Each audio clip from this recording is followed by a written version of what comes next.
Something that's become almost a joke over the last few years in particular are the idea of A's fans. People tend to laugh and take them lightly when brought up because with how empty and dead Oakland A's games have been. Nobody shows up to their games, there tend to be more possums and possum shit than actual fans in the stands, and with the franchise making strides on a move to Las Vegas, if you're somebody from the outside looking in, it's very easy to look at this and just laugh and assume it makes sense the A's are leaving because they have no fans. No support, the team sucks, so duh, of course they should leave. Except this needs much more context. That's not even remotely close to the actual story. Oakland has fans. In fact, they have some of the most passionate fans in all of sports. If you're part of the 70% of viewers not subscribed, make sure to hit that button if you enjoy the content. Thank you. Back in the late 80s, early 90s, the era of the Bash brothers, Jose Canseco and Mark McGwire, Oakland averaged up to 35,000 fans a game. Skip ahead to 2001, and the A's were back as one of the better teams in attendance, averaging around 26 to 27,000 fans a game. 2002 was the Moneyball year, where they won 20 games in a row at one point, and 10 years later, the A's would make one of the greatest division comebacks ever, erasing a 13-game deficit off the Texas Rangers that was set in late June, and a 5-game deficit with just 9 games to go in the season. To cap off the regular season, the A's needed to win 3 games in a row against the Rangers, so they needed a sweep on the final weekend of the year. The series took place in Oakland, A's fans packed the place all 3 games, and it made for one of the most memorable times ever in Oakland sports history, as the team went on to sweep Texas, clinching the postseason in the middle of the series, and then winning the division in an unprecedented way after completing the sweep.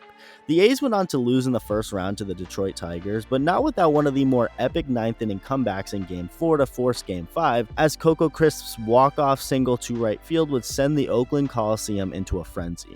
And after Justin Verlander shut down the A's offense in Game 5, the fans stuck around and still let their team appreciate how greatly they felt of them, immediately chanting "Let's go Oakland" after the final out.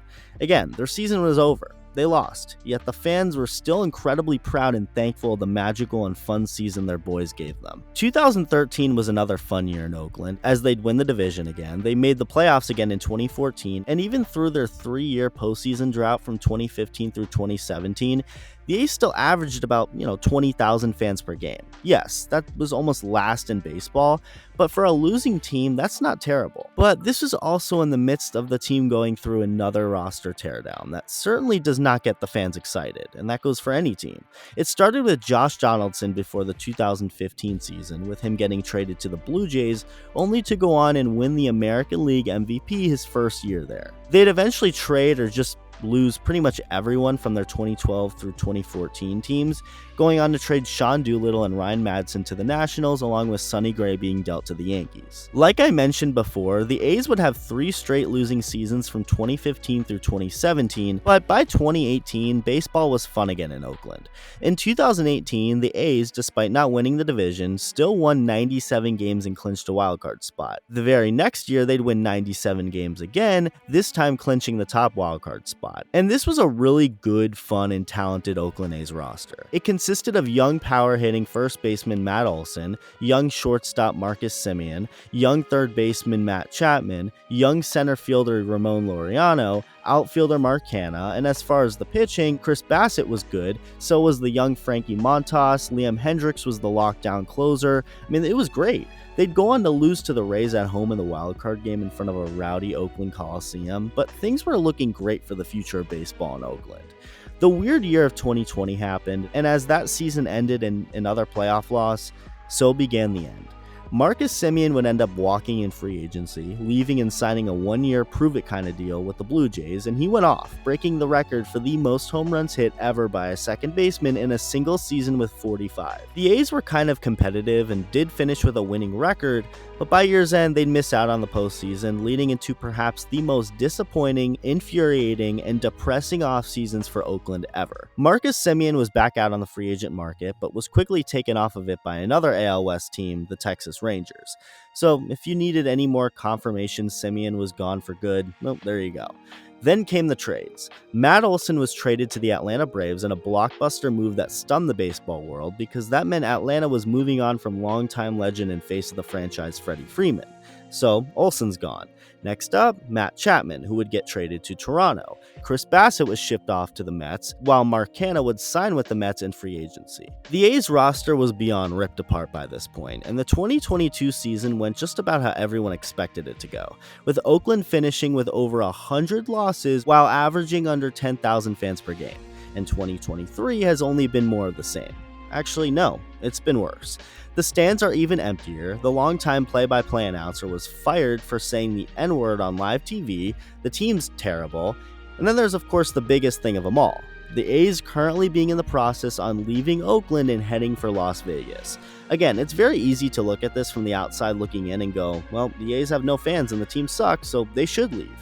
But in reality, none of this is the fans' fault at all. All of the blame, all of the hate, and all of the shots should be fired at John Fisher and the Oakland A's ownership group. A lot of the time, people forget that at the end of the day, the fans, the people, are the most important thing when it comes to really anything. No matter what kind of business you run, if you spit in the fans of your consumer, you're an idiot. And you're not a very good person because those are the people literally keeping your business alive. If you decided to stick your middle finger up to them and disrespect them, you're going to lose support. And that's exactly what John Fisher and the Oakland A's ownership as a whole has done to their city and to their fan base. He clearly does not care about the team. He doesn't care if they win or if they lose. What he cares about is how much he can profit off of owning the team. When it comes time to pay a player what he's worth, he has the front office trade them for cheaper players, and it's been this way for, of course, a long time now. He has disrespected the fans, so why should they show up? Especially now more than ever when their team is leaving them? Well, on June 13th, 2023, a Tuesday night in Oakland, the fans made their voices heard. A's fans had basically been boycotting their team for a couple of years now, of course, but they decided to do something a little different. In fact, they decided to do quite the opposite of a boycott, but rather a reverse boycott.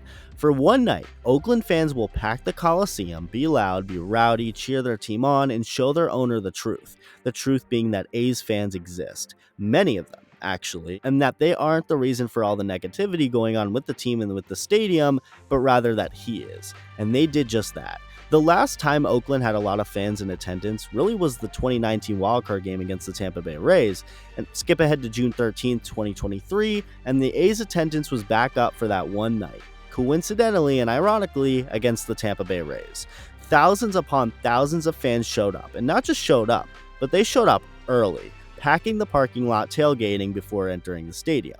There were tons of anti-ownership signs that said sell the team, with many fans also wearing green shirts that had one big word written on them: sell. And with that, one of the more fascinating games took place, and it didn't disappoint. In the top of the fifth inning, Jose Siri of the Rays hit a double in front of a quiet Oakland crowd. It was dead silent, and then all of a sudden, the over 28,000 fans in attendance started to chant, "Sell the team." Watch.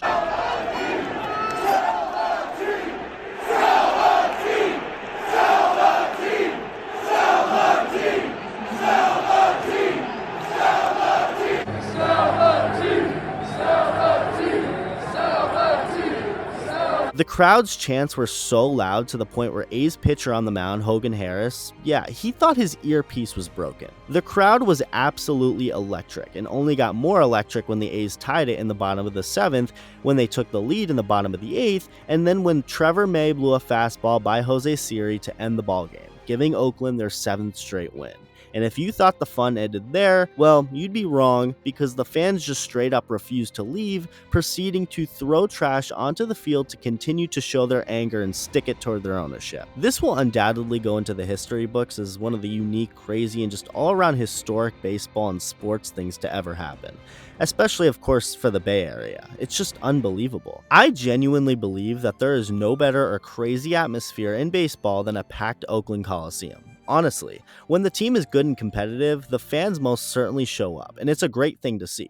But unfortunately, the ownership doesn't care about the fans, and it's looking more and more likely that Las Vegas will eventually be the home of the A's. But remember this, it wasn't a single A's fan's fault. It has everything to do with the greedy John Fisher and his ownership group.